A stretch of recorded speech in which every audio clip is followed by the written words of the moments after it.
민수기 6장 13절부터 21절 말씀, 마음을 집중하시고 함께 읽어보십니다.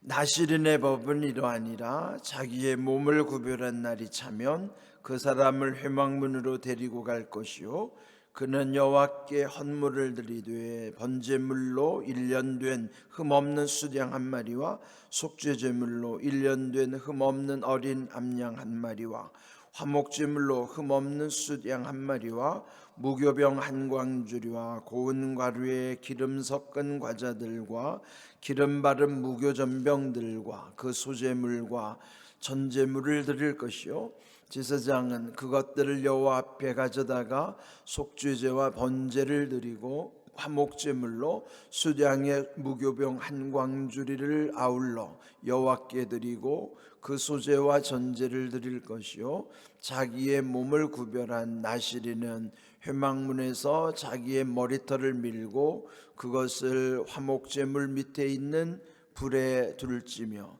자기의 몸을 구별한 나실인이 그의 머리털을 민 후에 제사장이 삶은 수량의 어깨와 광주리 가운데 무교병 하나와 무교전병 하나를 취하여 나실인의 두 손에 두고 여호와 앞에 요제로 흔들 것이며, 그것과 흔든 가슴과 밭들을 울린 넓적다리는 성물이라 다 제사장에게 돌릴 것이니라. 그 후에는 나실인이 포도주를 마실 수 있느니라. 이는 곧 서원한 나실인이 자기의 몸을 구별한 일로 말미암아 여호와께 헌물을 드림과 행할 법이며, 이외에도 힘이 미치는 대로 하려니와 그가 서원한 대로 자기의 몸을 구별하는 법을 따라 할 것이니라. 아멘. 민수기 6장에서는 그 나실인으로서의 하나님 앞에서 어떤 정결한 삶을 살아가야 되는 것인가 하는 내용의 말씀이죠.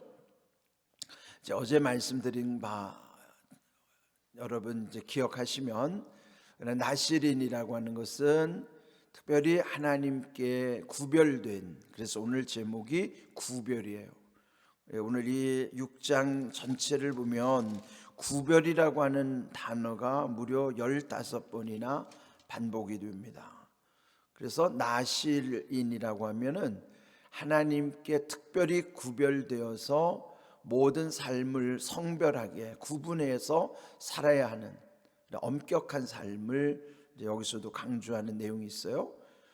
그러면은 나실인이 되는 길은 세 가지가 있다고 그랬죠. 첫 번째, 하나님이 지정하신 명령대로.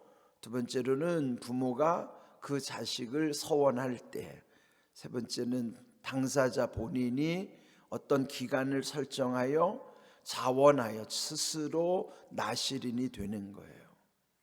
나실인이 이렇게 서원을 통해서 이제 본문에서 이루어지는 것인데, 여기 6장의 말씀은 주로 그 세 가지 나실인이 되는 경우에 있어서 세 번째, 스스로 하나님께 어떤 기간을 정하고 서원하여 나실인의 삶을 살아가는 사람에 대한 규정입니다. 이제 어제 그 말씀의 내용에도 있었지만은 어떤 경우든지 나실인이 되면은 세 가지를 반드시 지켜야 되는 것이죠. 그래서 첫 번째가 어제 말씀드린 것처럼 포도주와 독주를 멀리해야 되는 것. 두 번째는 머리를 깎으면 안 되는 것. 세 번째는 그 시체나 부정한 것을 가까이 하면 안 되는 것. 그 세 가지 금기 사항이 있었습니다. 그런데 오늘 이 본문의 말씀을 보면은 일정 기간 동안에 나실인의 생활을 하다가 다시 일상으로 돌아갈 때에는 이제 끝날 때 어떻게 해야 될 것인가, 나실인으로 시작했다가 마칠 때 그 설명을 여기서 하고 있는 내용이죠. 그러므로 스스로 자원하여 나실이 되는 것은 그 처음 시작과 끝나는 마침, 그리고 그 중간의 과정, 이런 모든 것이 다 아주 엄격하고 소중한 것이에요. 로마서 11장 36절에도 보면은 만물이 주에게서 나오고 주로 말미암고 주에게로 돌아갑니다. 그 말씀처럼 이 세상의 모든 것은 시작과 그 과정과 그 종말에 이르기까지 그 주권이 다 하나님께 속해 있는 것이에요. 그래서 이 나시린으로도 그 끝날 때 어떻게 할 것인가, 여기 이제 13절을 보시면은 나시린의 법은 이러하니라. 여기 나시린이 지켜야 되는 법이 자원하여 스스로 나시린 된 사람들이 지키는 것이죠. 근데 자기 몸을 구별한 날이 차면, 작정한 날이 다 된 것이죠. 그 나시린 그 사람을 회막문으로 데리고 갈 것이요. 회막문이라는 건 하나님의 임재하심을 믿는 곳이죠. 하나님의 임재 가운데 그 나시린의 그 마지막 끝나는 것을 이제 고하는 거예요.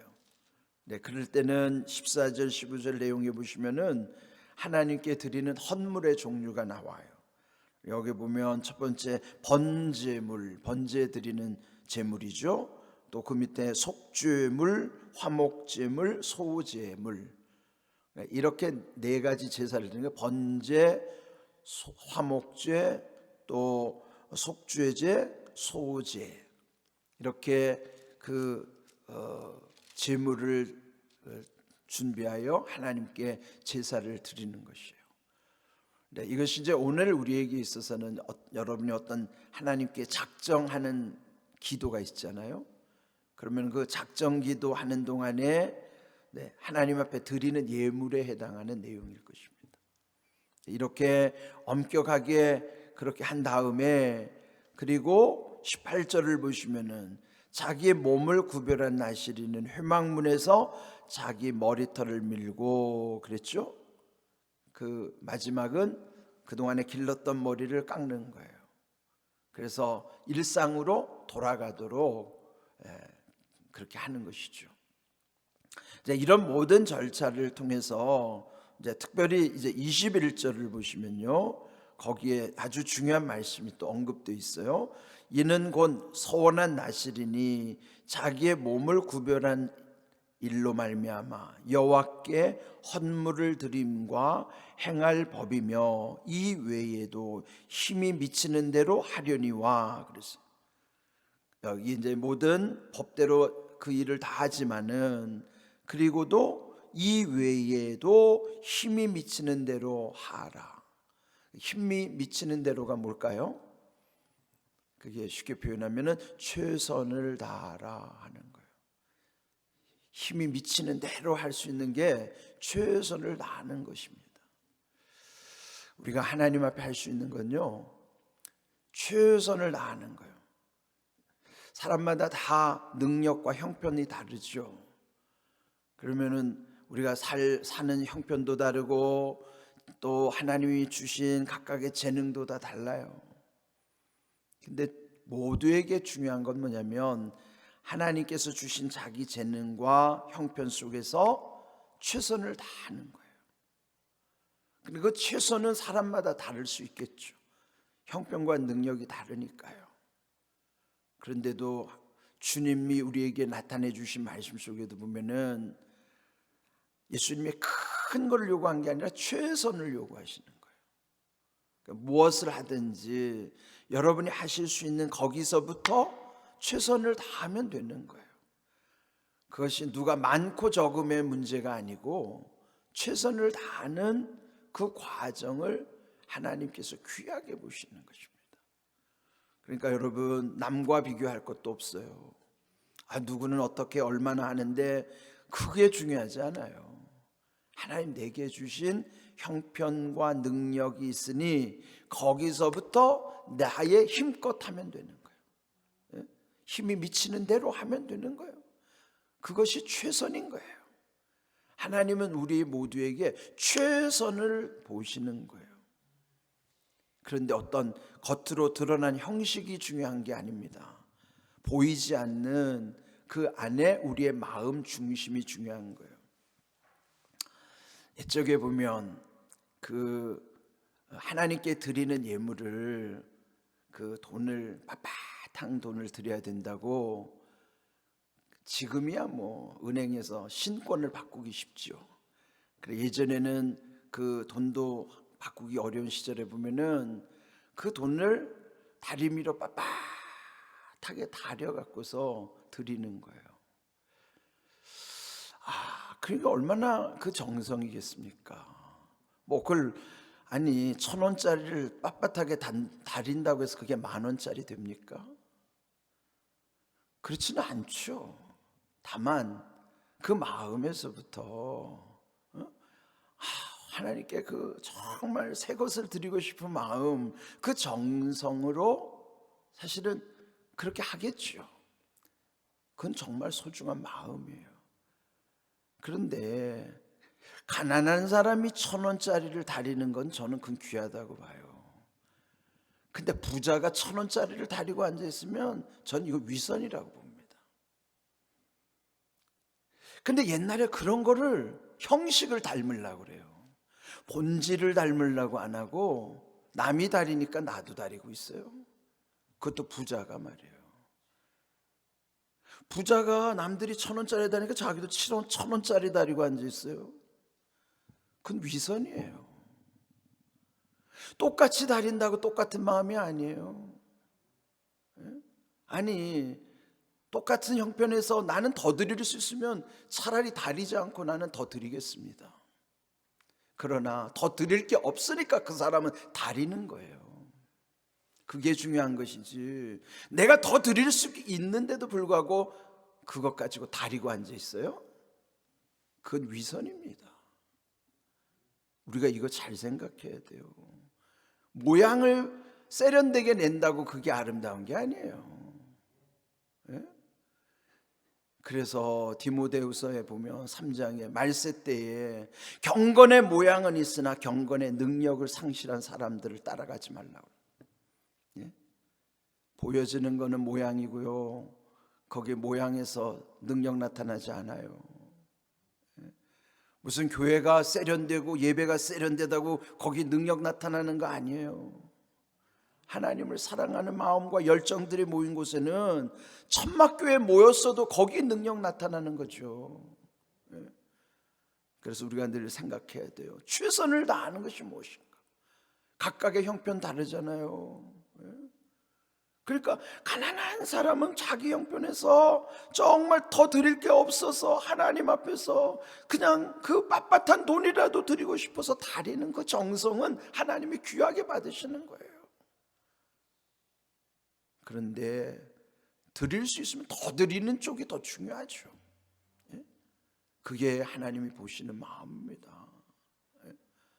그게 우리 하나님 앞에서 경건의 모양으로 살지 말고 경건의 능력으로 살아야 된단 말이에요. 그것이 오늘 주신 말씀을 보면은 나시린으로 구별됐지만은 그들이 하나님 앞에 귀하게 이런 구별된다는 게 얼마나 힘든 과정이에요. 구별되려면은 자기 절제가 따라야 되는 거예요. 예? 먹고 싶어도 못 먹고 쓰고 싶어도 못 쓰고. 예? 여러분 돈 많다고 사람들이 다 쓰는 거 아니에요. 돈 많은 사람 중에도 그 돈 아껴가지고 더 하나님 일을 하려고요. 예? 제가 우리 교회 어떤 권사님께도 그런 얘기 들었어요. 그 권사님도 식사할 때 그저 10,000원 이상 되는 걸 못 먹겠다는 거예요.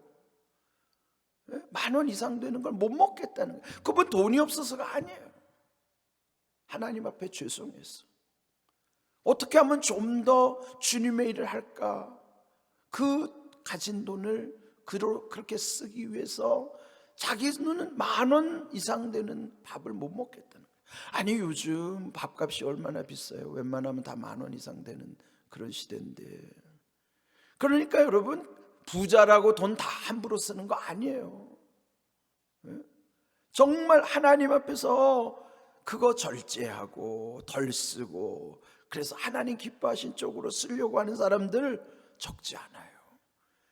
저는 한국 교회가요 뭐 위기다 어쩌다 해도요 저는 하나님의 나라는 하나님이 이루어 가신다고 믿습니다.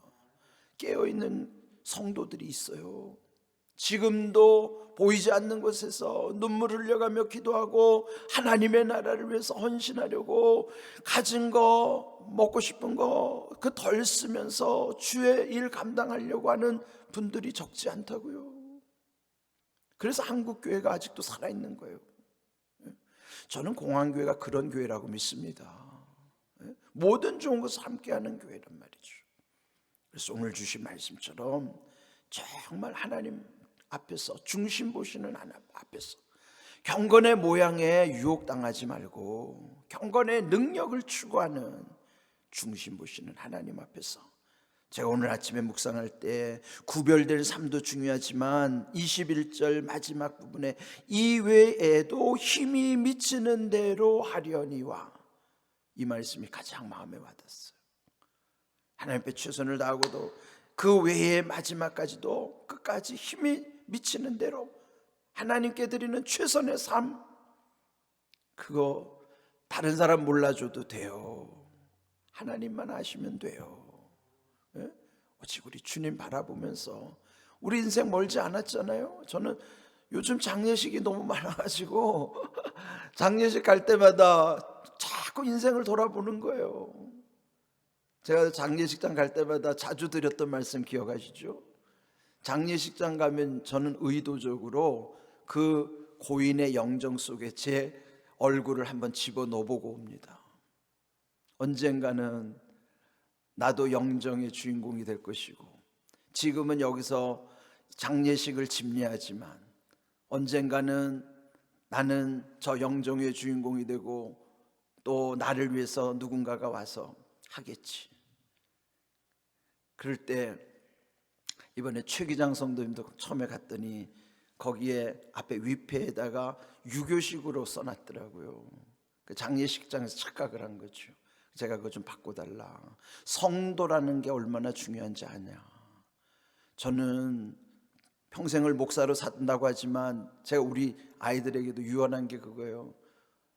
내 위패에다가 목사라 쓰지 마. 그냥 성도 최종보면 돼. 그게 제 유언이에요. 내가 목사로 천국 가는 거 아니에요. 성도로 천국 가는 거예요. 그러니까 여러분 직분에 대해서도 착각하면 안 돼요. 성도가 얼마나 귀한 건지를 깨달으셔야 돼요. 그러면서 우리가 정말 겸손하여 하나님의 은혜를 늘 사모하면서 우리 인생 달려가도록 말이에요. 오늘 주신 말씀처럼 끝까지 우리에게 주신 기회를 하나님께 영광 돌리는 기회로 삼고 최선을 다하는 삶 되기를 주님의 이름으로 축복합니다. 아멘.